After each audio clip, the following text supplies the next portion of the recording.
Hey everyone, this is Vince. Welcome to my channel. Today I'm going to be looking at James Cone's second book, A Black Theology of Liberation. I'm going to say right off the bat something that Cone later says in the 40th edition of this book, and that is this book is definitely set in a specific time and a specific place.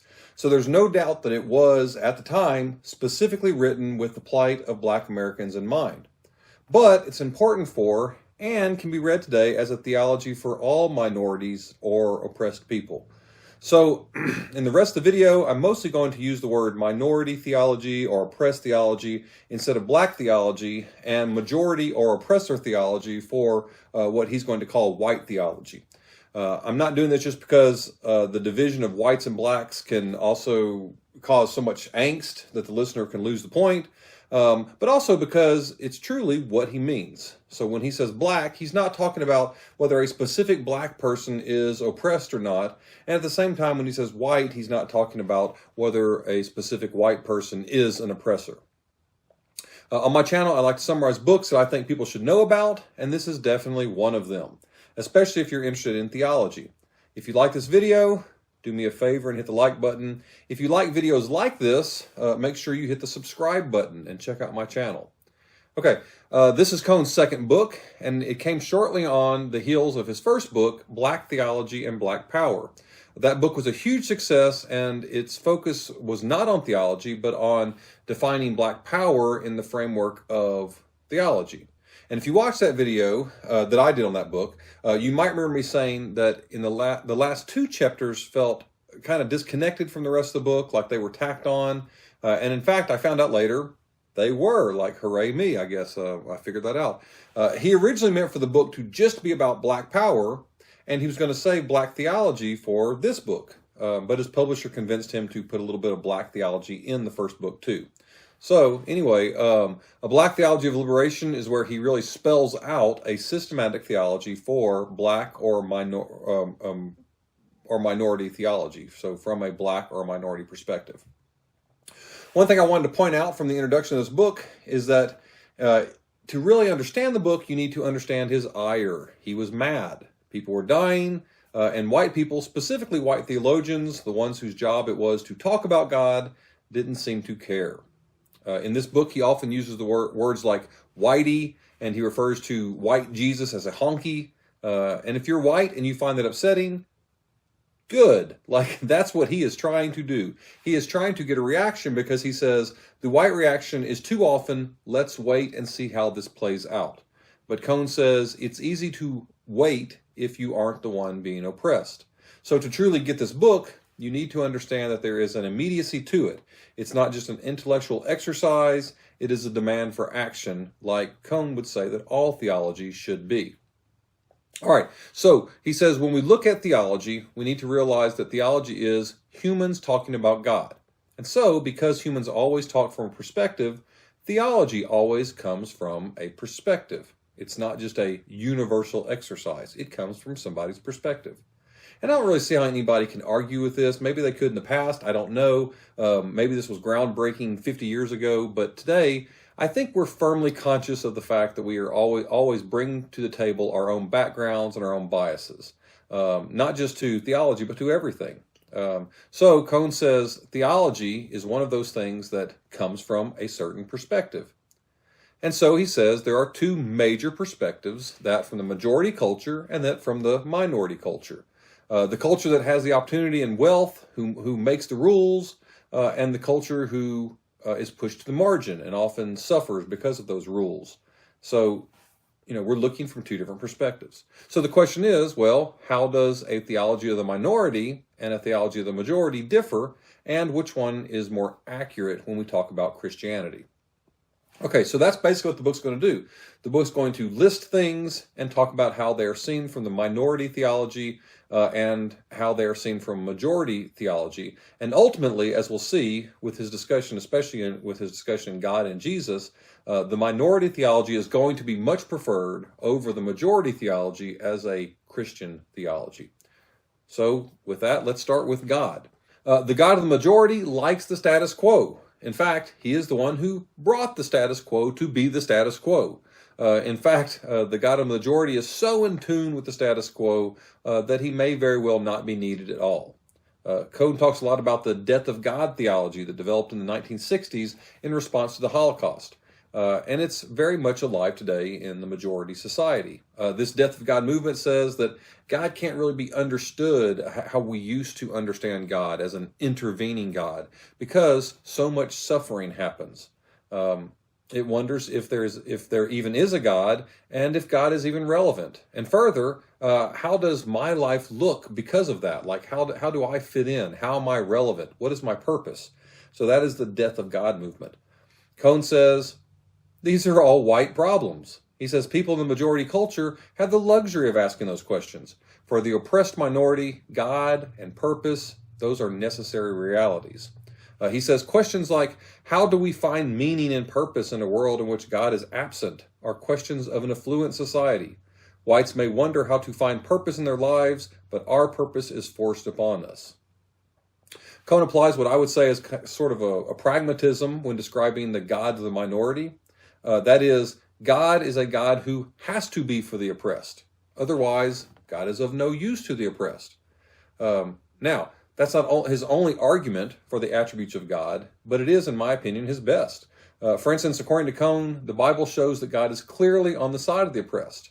But the oppressors may be tempted to read it as though God is on the side of the oppressor, as some did when they tried to justify slavery, saying that the Bible sanctions slavery, and if so, God did too.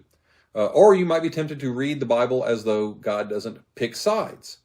So let's say that like these are three equal interpretations. How are we to choose between them? We have, God's on the side of the oppressor, God's on the side of the oppressed. God doesn't pick sides. How do we pick between them? First, we might realize that this third option, it doesn't really exist. It sounds great, but we can't say that God doesn't pick sides because, when you don't pick sides, you are on the side of the oppressor. Cone says, to say God is colorblind is analogous to saying that God is blind to justice and injustice. God cannot be both for us and for white oppressors at the same time. So if we're left to pick between these two right here, then that God is on the side of the poor, or God is on the side of the oppressed, or God is on the side of the oppressor, then we have to pick that God is on the side of the oppressed for Black theology. Otherwise, there's no reason to even talk about God. God is evil. Either God is identified with the oppressed to the point that their experiences become God's experience, or God is a God of racism. God must be on the side of liberation because a God who wants you to stay enslaved is a useless God. It's worth noting that in the majority theology, God loves everyone so much that he never really punishes anyone. Majority theology really emphasizes forgiveness, that forgive those who beat you or enslave you. However, in minority theology, a God who is a God of all love and acceptance, and there is no room for judgment inside such a God, that is a useless God. That is a God of the oppressor. Forgive those who enslave you, forgive those who beat you. To the oppressed, it is important that God is a God of judgment, because a God who is not a God of judgment is for everything. Okay, what about Jesus Christ? In my opinion, this is the most solidly written part of the book, meaning this one would probably be the hardest for white theologians to argue with, or for majority theologians to argue with. A theologian can say that, all the other chapters, that's just subjective. Which, by the way, of course that it is. That's his whole point. All of it is. But the difference is that the minority theology has as its starting subject the minority, while the majority theology has as its subject the view of the majority. But anyway, you could say, well, all of it's subjective. However, this chapter is firmly set in what the Bible says about Jesus. Cone says that the historical Jesus must be understood by his minority status. Jesus was born in a stable, visited by shepherds, identified with the lower class by being baptized. He was tempted with food so he wouldn't starve, and he was tempted with power, and he neglected both of those things in order to identify with the hungry and the powerless. He began his ministry by quoting Isaiah and saying that he had come to liberate the poor and the oppressed. He ministered and said things about clothing the poor and the hungry, and even explicitly identifying himself as one of the poor and the hungry and the imprisoned in the parable in Matthew 25. Cone says that white theologians try to make this into well, Jesus really isn't talking about wealth. He doesn't care so much about wealth. What he really cares about is spiritual poverty. And this reminds me, for instance, of the saying when Jesus says it's difficult for a rich man to enter the kingdom of heaven as it is for a camel to go through the eye of a needle.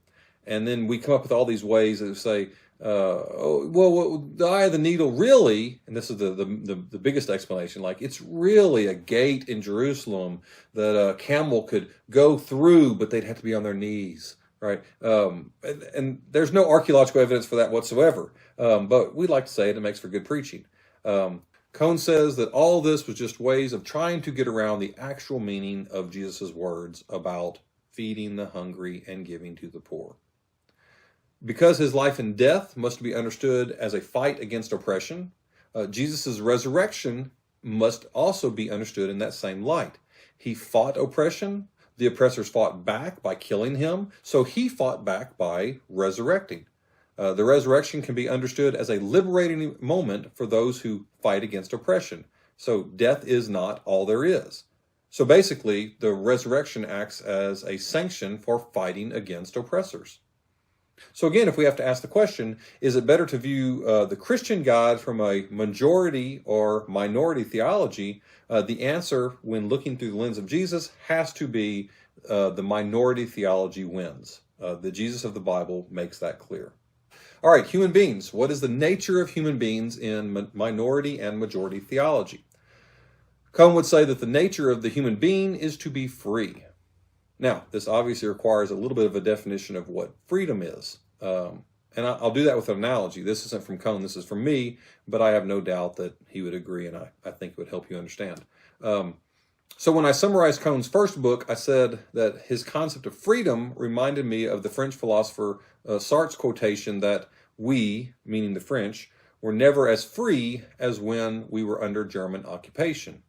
And what Sartre meant by that was that even though the French were being oppressed under German occupation, they could at any moment decide to rebel. This may have cost them their lives, but at least they realized that they were free to do it. They realized that their lives were truly in their own hands. Cone is actually saying something very similar. However, it is a little different. What Cone is saying is that actually the one who rebels is the only one who is free. So to realize that you can rebel, but to not do it, is still to be enslaved. Further, the German who is oppressing is not truly a human being. He is not truly free unless he identifies with the oppressed French in this case, and rebels also. So the only way to truly be free is to rebel against oppression. So we can think of Paul saying this to the Galatians, like to Paul, we are born into sin and selfishness, and when Christ sets us free, Paul's not saying, well, now Christ has made you to where you can go do anything you want. He is saying, we are now free from hatred, and we can now actually truly love one another. We can note Paul's not saying you can choose to love one another if you want to. Paul is saying you are a slave to Christ, and that is what you do now. You have been set free from hatred, and freedom requires you to love and live for one another. Okay, so in Paul's world, you are a slave to one of the two things. You're either a slave to this world or you're a slave to Christ. But don't misunderstand it. Like you are either a slave to hatred or slave to love, but you are a slave. Cone is saying the same thing. To be free requires you to stand up for the poor and oppressed, and demand freedom for the oppressed. Majority theology, however, because of their love of the status quo, like things the way they are. So they're like the Germans, but they either don't know it, they don't care, or they pray for the French, but don't actually get involved with helping the French. And of course, here we get a good understanding of prayer. Like in majority culture, prayer is done from afar. In minority culture, prayer is done through action. Okay, sin. So we also get a good definition, through that analogy, we get a good definition of what sin is. Sin in majority theology is very individualized. Don't drink, don't smoke, keep your nose clean, stay on the straight and narrow, all that stuff. But it's very much about the individual. In the minority theology, it is deeply connected with the community and standing up for those who are not free. So standing up for the oppressed. Okay, what is revelation? One of the biggest problems that Cone sees with majority theology, or the typical white theologian, is that it always assumes that God's revelation is limited to the first century, with the death and resurrection of Jesus Christ. However, to Cone, if God is on the side of the poor and the oppressed, something that's very consistent throughout the Bible, as we've seen, then God's revelation must continue after Jesus' resurrection through the voices and the culture of the oppressed. Because of this, Cone says one of the sources for God's revelation is the minority culture itself. Further, because this liberation is at the core of who God is and what God wants, the norm for looking at all sources and talking about theology must start with liberation. It must be attached to liberation, because that is who God is. Cone says, the weakness of white American theology is that it seldom gets beyond the first century in its analysis of revelation. If I read the New Testament correctly, the resurrection of Jesus means that he is present today in the midst of all societies, affecting his liberation of the oppressed. Cone next talks about the church in minority and majority theology. In the oppressor theology or majority theology, the church, the focus is not upsetting the system and maintaining the status quo. The church is part of the system, so why would it want to upset that system that gives it so much power? The majority church cares about abstract theology. So what is the exact nature of Jesus? And it's very, very important that you believe in Jesus, that you historically know all the things that happened to Jesus at a certain time. It looks forward to a hopeful future in heaven, but things on earth need to stay the same. There's also a focus on supporting law and order for the majority, even when law and order oppress people. In the minority view, the church is a place that exists in community, and specifically in community with the oppressed. It looks to upset the status quo because the status quo is oppression. The oppressed minority, the starving, lynched, beat down, imprisoned unfairly, these people don't have the luxury of focusing on abstract theology that doesn't matter and caring only about a future heaven.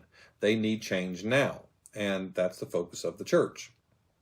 What about the world? He talks about the world in majority theology and minority theology. In majority theology, the world is a fallen place, and basically they try to escape it. The irony is that they benefit from the world and its rules. For instance, let's go ahead and look at the big one, slavery. White people were not put on the block to be sold, so they had the luxury of withdrawing from the world. In Black theology, change can only happen in the world, and so the world must be engaged. My analogy that I came up with was, it's a lot like a schoolyard, I guess, that like if you're inside and it's recess time, you can either choose to stay inside or you can go outside. And so majority theology students would stay inside and pray for all those outside, because that's where all the bullies are, and bad things can happen on the recess ground.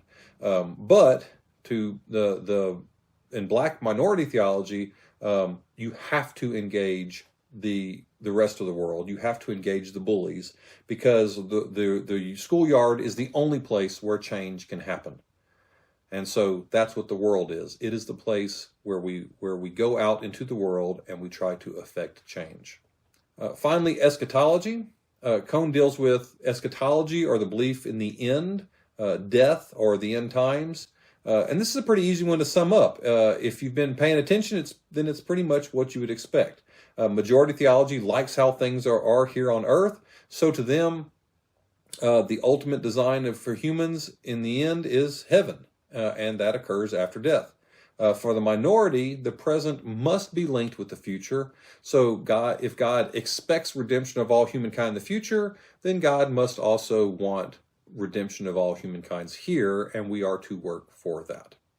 All right, if you enjoyed that, please hit like if you got something from it, and if you like videos like this, again, subscribe to my channel.